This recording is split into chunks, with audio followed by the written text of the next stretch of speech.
Hello කට්ටිය welcome back ටු මයි channel. ඉතින් මේ තමයි මගේ තුන්වෙනි බ්ලොග් එක. බලමු අද දවසේ මම කොහොමද මගේ වැඩ ටික කරගත්තේ කියලා.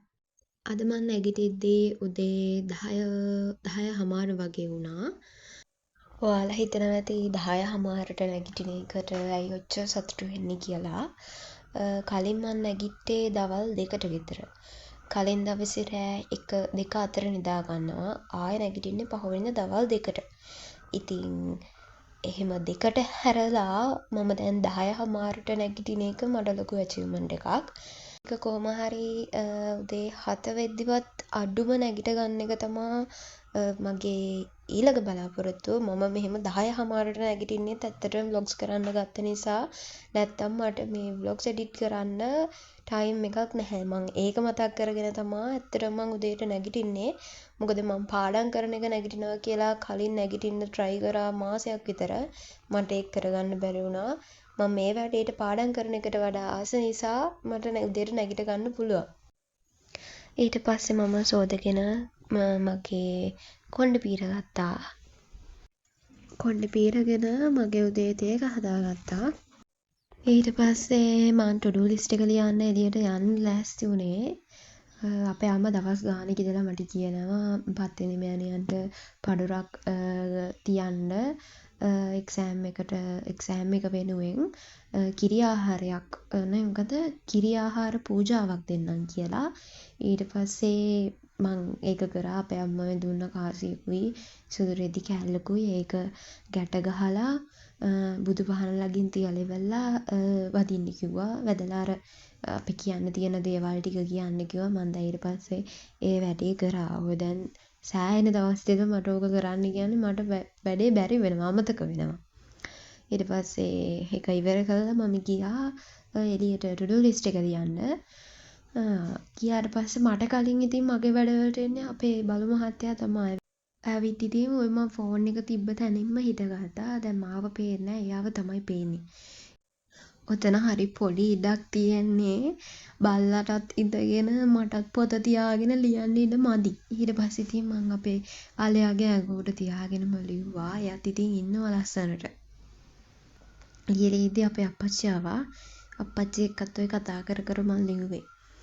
මේ අප්පච්චි මට අබ කෑල්ලක් කැව්වා. අප්පච්චි අබ ගෙනත් තිබ්බා. අබ කෑල්ලක් කැව්වට ඒකේ නා බුල්.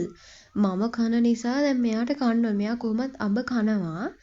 මේ පැණි රස ඒවා තමයි කන්නේ. ඇඹුල් ඒවා කන්නේ නැහැ. දැන් මම කන එක පේනවනේ. ඒ නිසා ඉතින් මෙයා කනවා. ඔය බලන්නකො කියලාත් තේරෙනවා මෙයාට.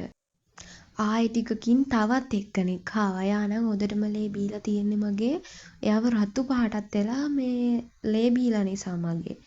ඔන්න ඊට පස්සේ අපේ අප්පච්චි අතේ තියන් ඉන්න එපා කියලා පිම්බා එයාට. මම මේ ඉඳගෙන ඉන්න තැන හැදුවේ මං දවස් 2ක් විතර ගියා මට හදන්න. උනත් ගැරුණා මට ඔක හදලා ඉවර වෙද්දී. දැන් නම් හැබැයි දිරන්න ලං වෙලා වගේ තියෙන්නේ. අර අපේ ගෙදර පළවෙනියටම ඉන්න වැඩිපුරම ආස තැන තමයි ඉතින් ඔතන. ඊට පස්සේ වැඩ ඉවර කරලා අපි දෙන්නාගේ ඇතුළට ආවා. ඊට පස්සේ වතුර එකකුත් පුරවගෙන මම ගියා මගේ රෙකෝඩින්ග්ස් ගොඩක් බලන්න තියෙනවා. VST රෙකෝඩින් එකක් බලන්න. ඔය මම හරි බයයි කරන්ට් එකට. ඔකේ කරන්ට් එක වදිනවා. ඒක නිසා තමයි මම ඔය සන්ග්ලාස් එකෙන් ඕන් කරේ PC එක.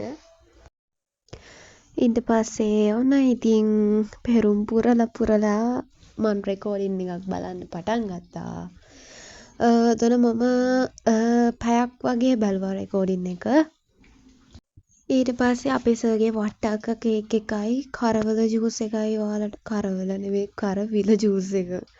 කරවිල ජූස් එකයි පෙන්නන්නම් කියලා ෆෝන් එක ගන්න යද්දිම අනේ බයෙන් ඉඳලා අන්තිමට මට කරන්ට් එක වැදුනා. ඉතින් ඔය තියෙන්නේ අපේ සර්ගේ වට්ටක්ක කේක් එක. පාඩම පුරාවටම වට්ටක්ක කේක් එකයි කරවිල ජූස් එකයි තමයි. ඒ වැඩේ ඉවර කරලා මම මගේ to do list එකේ මම කරපු වැඩ ටික මාක් කරා. ඊට පස්සේ මං චුට්ටක් එළියට ආවා. අද නම් ඉතින් මට සතුටුයි. මං එක්සෑම් එක වෙනුවෙන් වැඩක් කරා. සහ උදේ නැගිට්ටා දෙකම. බලමු තව මං පාඩම් කරන්න හිතාගෙන ඉන්නවා. මට කරගන්න පුළුවන් වුණාද කියලා බලමු. සෝදිගෙන ඉවරලා මම පන්සල් යන්න කියලා තමයි හිතාගෙන හිටියේ. පොය දවසනේ පන්සල් යන්න අනේ මම ඇඳුමක් තේරුවා එකක්වත් හරි ගියේ නෑ මට හොඳයි කියලා තියෙන ඇඳුමක් තිබ්බේ නෑ. ඊට පස්සේ ඔහොම ඇඳුම් තෝර ඉද්දිම පටන් ගත්තා බෝධි පූජාව. ඊට පස්සේ ඒක කමක් නෑ කියලා හිතලා මම නෙස්කැෆේ එකකුත් හදාගෙන තව එපිසෝඩ් එකක් බලුවා ටීවී සීරියල්ස් එකේ. ඊට පස්සේ මං ආපහු පාඩම් කරන්න පටන් ගත්තා. මෙතනත් මං පැයක් වගේ පාඩම් කරා. පාඩම් කරා කියන්නේ ඔතන මම බැලුවා අර කලින් බල හිටපු රෙකෝඩින් එකේ ඉතුරු ටික. අපි ඔය ඔතන කියන්නේ වෙසක් බලන්න යන්න එපා. ගෙදරට එලා පාඩම් කරන්න. එතකොට ඊළඟ අවුරුද්දේ හොඳට වෙසක් බලන්න පුළුවන්.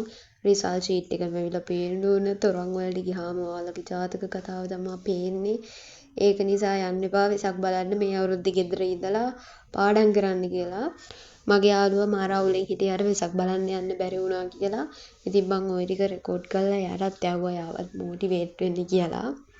ඊට පස්සේ එයාවත් මොටිවේට් කරලා මම ගියා රැට කන්න. ඊට පස්සේ කාලේ ඉවර වෙලා මම ආපහු මගේ වැඩ පටන් ගත්තා. උතන මං විනාඩි 45ක් විතර තමයි වැඩ කරේ. ආපහු වැඩ කරලා මම ගියා ස්ක්‍රිප්ටින් කරන්න. ඉතින් මගේ අද දවස මම ඉවර කරේ ඔය විදිහට. අද නම් මට ගොඩක් සතුටුයි. මං උදේ නැගිට්ටා මම පාඩම් කරා. ගොඩක් සතුටුයි ඇත්තටම මට. ඉතින් මං අද කරන්නම් කියලා හිතාගෙන ඉඳලා මට දේවල් දෙකක් කරන්න බැරි වුණා. මට භාවනා කරන්න බැරි වුණා. සහ ප්‍රාණයාම කරන්නම් කියලා හිතාගෙන හිටියා. ඒ දෙක කරන්න බැරි වුණා. ඉතුරු ඔක්කොම වගේ මම කරා. අනිත් එක මට වීඩියෝ කරන්න බැරි වුණා. මම යෝගා කරා. සහ ඇෆර්මේෂන්ස් කිව්වා. හෙට මේ දෙක කරන්න හිතාගෙන ඉන්නවා කොහොම හරි. අනිත් ඒ තමයි මම අද ඇෆර්මේෂන්ස් කිව්වා යෝගා කරා. මට මේ දෙක රෙකෝඩ් කරගන්න බැරි වුණා. මොකද මට ෆෝන් එක ඕන නිසා මේ දෙක කරන්න. විශේෂම දේ තමයි මම මෙතන තුන්වෙනි පාරට පාඩම් කරන්න මේ හිටියේ. ඉතින් මට පළවෙනි කමෙන්ට් එක විදිහට කමෙන්ට් කරලා තිබ්බේ දිනු කියලා කෙනෙක්. ඔයාට thank you. ඇත්තටම මම මේ තුන්වෙනි පාර පාඩම් කරන්න ගත්තේ ඔයාගේ කමෙන්ට් එක දැකලා. ඉතින් ඔයාට ගොඩක් ස්තුතියි. ඉතින් අදට මම ගෙහින් එන්නම් පරිස්සමෙන් ඉන්න බුදුසන්නයි. මතක් කරලා මම subscribe කරන්න.